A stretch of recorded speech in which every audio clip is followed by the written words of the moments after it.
हर हर महादेव। आप सभी पर महादेव की कृपा सदा बनी रहे। आज मार्गशीर्ष मास के कृष्ण पक्ष का प्रदोष व्रत है और गुरुवार को पड़ने के कारण यह गुरु प्रदोष व्रत कहलाएगा। तो आज के इस शुभ अवसर पर आप सुनेंगे गुरु प्रदोष व्रत की कथा। पौराणिक कथा के अनुसार एक बार देवराज इंद्र और वृतासुर की सेना में घोर युद्ध हुआ। देवताओं ने दैत्य सेनापति को पराजित करके नष्ट भ्रष्ट कर डाला। यह देखकर वृत्तासुर अत्यधिक ही क्रोधित हो स्वयं युद्ध के लिए तैयार हुआ। आसुरी माया से उसने विकराल रूप धारण किया। सभी देवतागण भयभीत हो गए और गुरुदेव बृहस्पति की शरण में जा पहुंचे। बृहस्पति महाराज बोले कि हे देवताओं, पहले मैं तुम्हें वृत्तासुर का वास्तविक परिचय दे दूं। वृत्तासुर बड़ा ही तपस्वी और कर्मनिष्ठ है। उसने गंधमादन पर्वत पर घोर तपस्या करके शिव जी को प्रसन्न किया। पूर्व समय में वह चित्ररथ नाम का एक राजा था। एक बार मैं अपने विमान से कैलाश पर्वत पर चला गया। वहां पर शिव जी के वामांग में माता पार्वती को विराजित देखकर मैं उपहास पूर्वक बोला कि हे प्रभु, मोहमाया में फंसे होने के कारण हम स्त्रियों के वशीभूत रहते हैं, किंतु देवलोक में ऐसा कभी दृष्टिगोचर नहीं हुआ है कि स्त्री आलिंगनबद्ध होकर सभा में बैठे। चित्ररथ के यह वचन सुनकर सर्वव्यापी भगवान शिव शंकर हंसकर बोले कि हे राजन, मेरा व्यवहारिक दृष्टिकोण पृथक है। मैंने मृत्युदाता कालकूट महाविष का पान किया है, फिर भी तुम साधारण मनुष्य की भांति मेरा उपहास उड़ाते हो। भगवान शिव तो ऐसा कहकर मंद मंद मुस्कुराने लगे, परंतु माता पार्वती क्रोधित हो गई और चित्ररथ को संबोधित करके बोली कि अरे दुष्ट, तूने सर्वव्यापी महेश्वर के साथ मेरा भी उपहास उड़ाया है। अतः मैं तुझे वह शिक्षा दूंगी कि तू फिर कभी भी संतों का उपहास नहीं उड़ाएगा। अब तू दैत्य का स्वरूप धारण करके विमान से नीचे गिरेगा। मैं तुझे ऐसा श्राप देती हूँ। जगदम्बा भवानी के अभिशाप से चित्ररथ राक्षस की योनि को प्राप्त हो गया और त्वष्टा नामक ऋषि के श्रेष्ठ तप से उत्पन्न होकर वृत्तासुर बना। फिर आगे गुरु बृहस्पति कहने लगे कि हे देवताओं, वृत्तासुर बाल्यकाल से ही शिव भक्त रहा है। अतएव हे देवेंद्र, तुम बृहस्पति प्रदोष व्रत करके भगवान शंकर को प्रसन्न करो। देवगुरु बृहस्पति की आज्ञा से देवराज इंद्र ने ऐसा ही किया। उन्होंने बृहस्पति प्रदोष व्रत को किया और गुरु प्रदोष व्रत के प्रताप से इंद्र ने शीघ्र ही वृत्तासुर पर विजय पा ली और देवलोक में फिर से शांति छा गई। गुरु प्रदोष व्रत शत्रु का विनाश करने वाला भी माना गया है। श्री सूत जी ने कहा है कि यह व्रत श्रेष्ठ शत्रु विनाशक और भक्ति प्रिय व्रत है। गुरु प्रदोष व्रत को करने वाले मनुष्य को 100 गाय दान करने जितना फल प्राप्त होता है तथा यह सभी प्रकार के कष्ट और पापों को नष्ट करता है। इसकी कथा को सुनने मात्र से ऐश्वर्य और विजय का शुभ आशीर्वाद मिलता है। अब आप सुनिए प्रदोष व्रत की अगली कथा। शिव पुराण की कथा के अनुसार एक बार वाशकल नामक गांव में बिंदुक नाम का एक ब्राह्मण रहता था। वह ब्राह्मण बड़ा ही दुरात्मा और महापापी था। वह ब्राह्मण कुमार्ग पर ही चलता था। उस ब्राह्मण की पत्नी का नाम चंचुला था। उसकी स्त्री बहुत सुंदर थी और वह सदैव ही अपने धर्म का पालन करती थी। इस तरह से कुकर्म में लगे हुए उस ब्राह्मण के साथ उसकी पत्नी ने बहुत से वर्ष व्यतीत किए। अपने धर्म के नष्ट होने के डर से वह कभी भी अपने धर्म से विचलित नहीं हुई। लेकिन उसका पति तो दुराचारी था, इसीलिए दुराचारी पति के आचरण से प्रभावित होकर कुछ समय के पश्चात वह स्त्री भी अपने ही पति की तरह दुराचारिणी हो गई। बहुत समय बीत जाने के बाद वह दूषित बुद्धि वाला दुष्ट ब्राह्मण समय के अनुसार मृत्युलोक को प्राप्त होकर नरक में गया। बहुत दिनों तक नरक के दुख भोग कर वह पापी अंत में एक भयंकर पिशाच हो गया।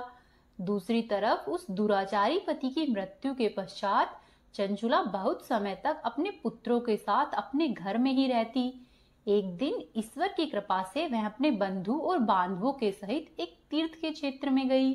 तीर्थ यात्रियों के साथ चंचुला ने तीर्थ के जल में स्नान किया और अपने भाइयों के साथ इधर उधर घूमने लगी। वहां पर उसने एक देव मंदिर में एक ब्राह्मण को भगवान शिव जी की परम पवित्र और उत्तम पौराणिक कथा कहते हुए सुना। वह ब्राह्मण कह रहे थे कि जो स्त्रियां पर पुरुषों के साथ व्याभिचार करती है, यमराज के दूत उन्हें बहुत कष्ट देते हैं। ऐसा सुनकर चंचुला भय से कांपने लगी। उसने विचार किया कि उसने तो अपने पति के साथ बहुत पाप किए हैं, तो उसे भी उन पापों का दंड अवश्य ही भोगना पड़ेगा। ऐसा सोच सोचकर उसे चैन नहीं था और उसने उस ब्राह्मण से विनती की कि हे प्रभु, आप मेरे ऊपर कृपा करें और मेरा उद्धार करें। मैं आपके प्रवचन सुनकर भय से कांप रही हूँ और इस संसार से मुझे वैराग्य हो रहा है। हे ब्राह्मण देव, मैंने जीवन भर दुराचार किया है। न जाने मेरे मरने के बाद मुझे कैसी कैसी घोर यातनाएं सहनी पड़ेगी और मेरा साथ कौन देगा। हे ब्राह्मण देव, यमराज के उन भयंकर दूतों को मैं कैसे देख पाऊंगी। हे प्रभु, आप मेरा कल्याण करें। चंचुला के इस प्रकार के वचनों को सुनकर वे ब्राह्मण बोले कि हे चंचुला, यह तो बड़े ही सौभाग्य की बात है कि भगवान शंकर की कृपा से शिव पुराण की कथा को सुनकर तुम्हारा मन समय पर ही सावधान हो गया है। हे चंचुला, पश्चाताप ही पाप करने वाले पापियों के लिए सबसे बड़ा प्रायश्चित होता है। साधु संतों ने भी पश्चाताप को ही समस्त पापों का नाश करने वाला बताया है और पश्चाताप से ही पापों की बुद्धि शुद्ध होती है।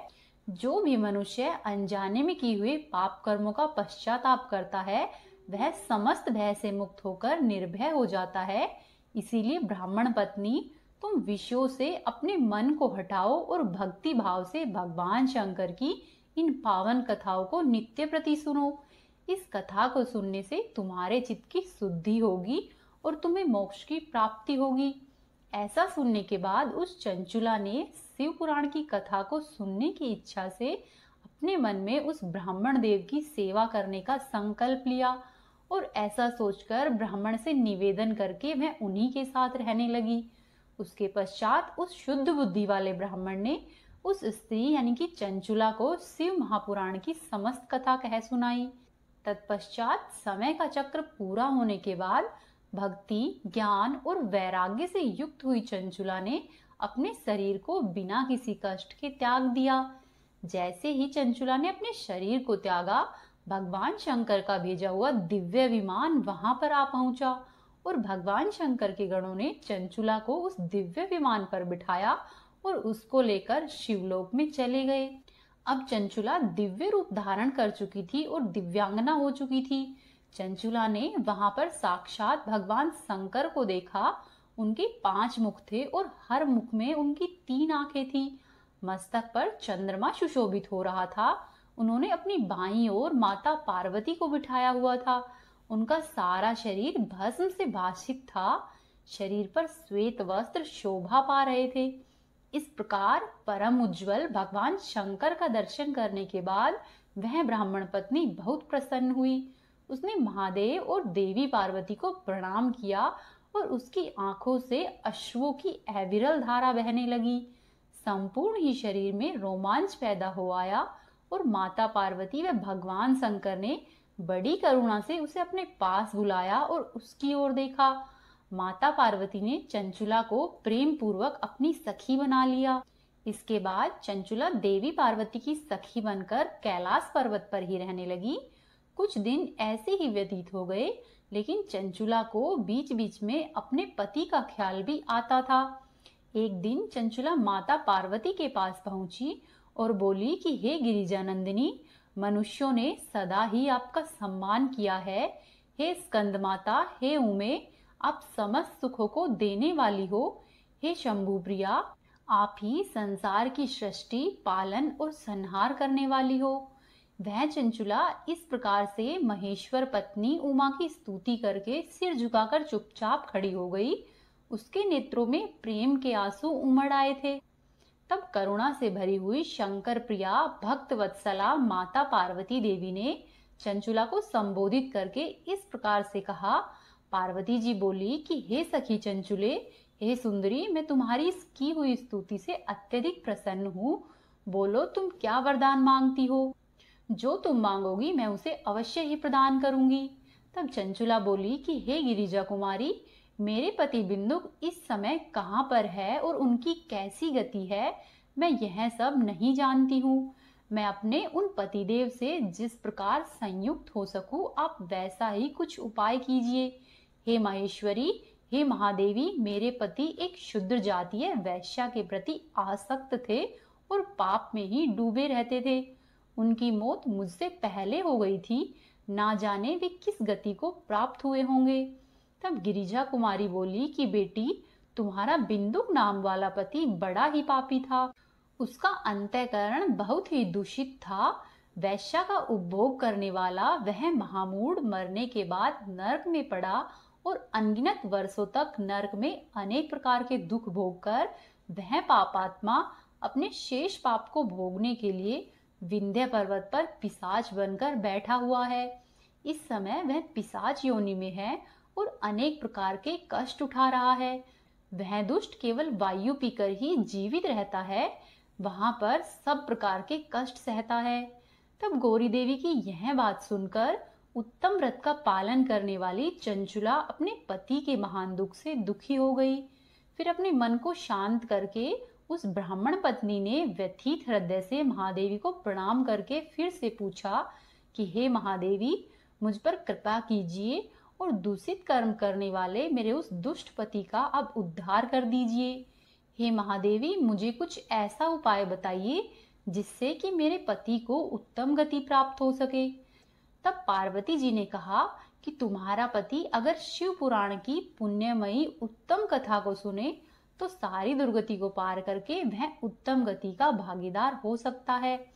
अमृत के समान इन मधुर अक्षरों से युक्त देवी जी के वचन को सुनकर चंचुला ने हाथ जोड़कर मस्तक झुकाकर उन्हें बारंबार प्रणाम किया और अपने पति के समस्त पापों की शुद्धि तथा उत्तम गति की प्राप्ति के लिए पार्वती देवी से यह प्रार्थना की कि हे महादेवी, मेरे पति को शिवपुराण सुनाने की व्यवस्था करवा दीजिए। उस ब्राह्मण पत्नी के बार बार प्रार्थना करने पर शिवप्रिया पार्वती जी को बड़ी दया आ गई। उन भक्त वत्सला महादेवी जी ने भगवान शिव की उत्तम कीर्ति का गान करने वाले एक गंधर्वराज तुम्बरु को बुलाकर उनसे प्रसन्नता पूर्वक कहा कि हे तुम्बरु, तुम्हारी भगवान शिव में प्रीति है।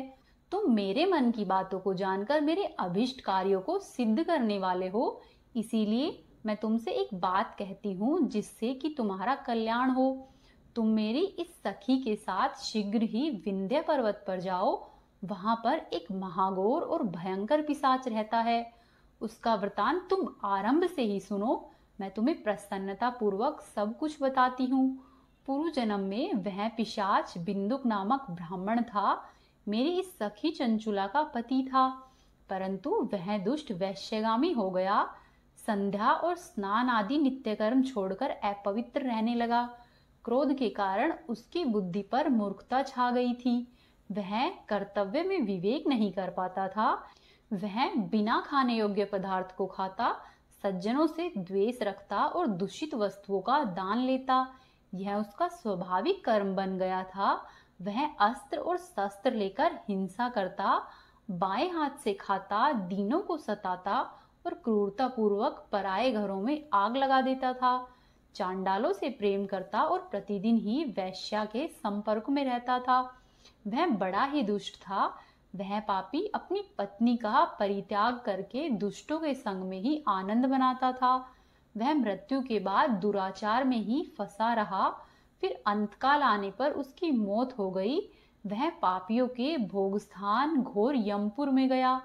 वहां पर बहुत से नरकों का उपभोग करके वह दुष्टात्मा जीव इस समय विंध्य पर्वत पर पिशाच बना हुआ है।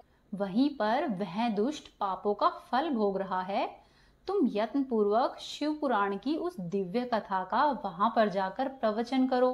कथा को सुनने से उसका हृदय शीघ्र ही समस्त पापों से शुद्ध हो जाएगा और वह प्रेत योनि का परित्याग कर देगा। उस दुर्गति से मुक्त होने पर बिंदुक नामक पिशाच को मेरी आज्ञा से विमान पर बिठाकर तुम भगवान शिव के समीप ले आना। पार्वती जी के इस प्रकार से आदेश देने पर गंधर्वराज तुम्बरु मन ही मन बड़ा प्रसन्न हुआ और उसने अपने भाग्य की सराहना की। तत्पश्चात उस पिशाच की सती साध्वी पत्नी चंचुला के साथ विमान पर बैठकर नारद जी के प्रिय मित्र तुम्बरु वेग पूर्वक विंध्याचल पर्वत पर जा पहुंचे, जहां पर वह पिशाच रहता था। वहां उन्होंने उस पिशाच को देखा उस पिशाच का शरीर विशाल था, दाढ़ी बड़ी हुई थी। वह कभी हंसता, कभी रोता, कभी उछलता था। उसकी आकृति बड़ी विकराल थी। भगवान शिव की उत्तम कृति का गान करने वाले महाबली तुमरू ने उस भयंकर पिशाच को अपने पासों में बांध लिया। उसके बाद तुमरू ने शिव महापुराण की कथा को बांचने का निश्चय किया और मंडप आदि की रचना की। इतने में ही संपूर्ण लोकों में बड़े ही वेग से यह प्रचार हो गया कि देवी पार्वती की आज्ञा से एक पिशाच का उद्धार करने के लिए शिव महापुराण की उत्तम कथा तुमरू के द्वारा विंध्य पर्वत पर सुनाई जा रही है। तो फिर उस कथा को सुनने के लिए बहुत से देवर्षि शीघ्र ही वहां पर आ पहुंचे। तब विंध्य पर्वत पर बड़ा ही अद्भुत और कल्याणकारी समाज जुट गया। फिर तुमरू ने उस पिशाच को पासों में बांधकर आसन पर बिठाया और अपने हाथ में वीणा ली और वीणा लेकर गौरीपति शिव शंकर की कथा का आरंभ हुआ। तुमरू ने सातों संहिताओं के सहित शिव पुराण की पूरी कथा का प्रेम पूर्वक श्रवण कराया। सभी श्रोतागण पूर्ण रूप से कृतार्थ हो गए। उस परम पुण्यमयी शिव पुराण को सुनकर उस पिशाच ने अपने सारे पापों को धोकर उस पैशाचिक शरीर को त्याग दिया। फिर तो शीघ्र ही उसका रूप दिव्य हो गया। अंग कांति गौरवर्ण की हो गई। शरीर पर श्वेत वस्त्र तथा सब प्रकार से सुशोभित आभूषण उसके अंगों को प्रकाशित करने लगे। वह त्रिनेत्रधारी चंद्रशेखर रूप हो गया। इस प्रकार दिव्य देह धारण करके वह बिंदुक अपनी प्राण वल्लभा चंचुला के साथ स्वयं पार्वती वल्लभ भगवान शिव जी का गुणगान करने लगा। उसकी स्त्री को इस प्रकार से सुशोभित देखकर वे सभी देवर्षि बड़े ही आश्चर्यचकित हुए। उनका चित्त परम आनंद से परिपूर्ण हो गया। भगवान महेश्वर का वह अद्भुत चरित्र सुनकर वे सभी श्रोतागण कृतार्थ हो प्रेम पूर्वक शिव जी का ध्यान करने लगे और शिव जी का ध्यान करते हुए अपने धाम को चले गए।